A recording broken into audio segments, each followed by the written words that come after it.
There it is. The holy grail of Christmas gifts, the Red Ryder 200-shot range model air rifle. The Daisy Red Ryder 200-shot double action. The truth of the matter is, this little baby was kind of what the movie was about. I want an official Red Ryder carbine action 200-shot range model air rifle. Ooh. I had like an air rifle when I was a kid. I know as a kid I had always wanted one. Never got it. I wanted it though.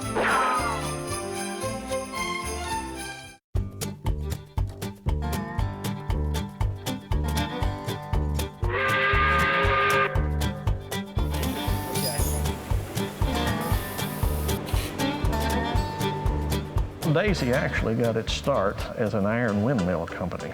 In 1888, a local inventor in Plymouth brought in a contraption that he had built that, because it had a stock and a barrel on it, had to be called a gun, but that was about the only resemblance to a gun at the time, and showed it to Lewis Cass Huff, who was the president of Plymouth Iron Windmill Company. So they took it out back and set up a shingle, and old Mr. Huff shot at it, and hit the shingle and put a hole in it, and he turned to Clarence Hamilton, who was the inventor, and he said, "Boy, Clarence, that's a Daisy."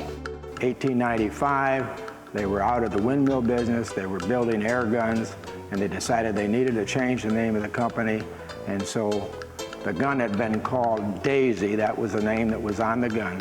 So they went ahead and called it the Daisy Manufacturing Company. Red Ryder was a very popular comic book character, and there were even movies produced about Red Ryder. So he was very well known by the young people at that time. I think that everybody should have a Red Ryder BB gun. They're very good for Christmas. By 1947, Daisy was producing and selling over 1 million Red Ryders a year, and that was just an absolutely unheard of number of guns at that time. Well, it's just me and my trusty old Red Ryder carbine action 200-shot range model air rifle. Lucky I got a compass in the stock.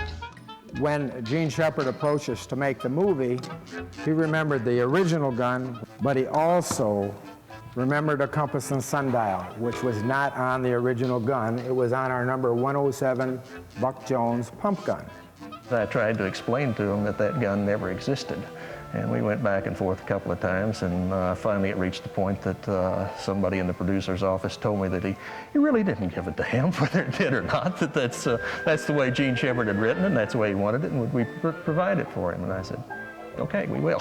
We added the compass and sundial and ended up with our Christmas Story version of the Red Ryder. No, I want an official Red Ryder carbine action 200-shot range model air rifle. You'll shoot your eye out, kid. They are not toys, they are air guns, and we take very seriously the commitment to safety.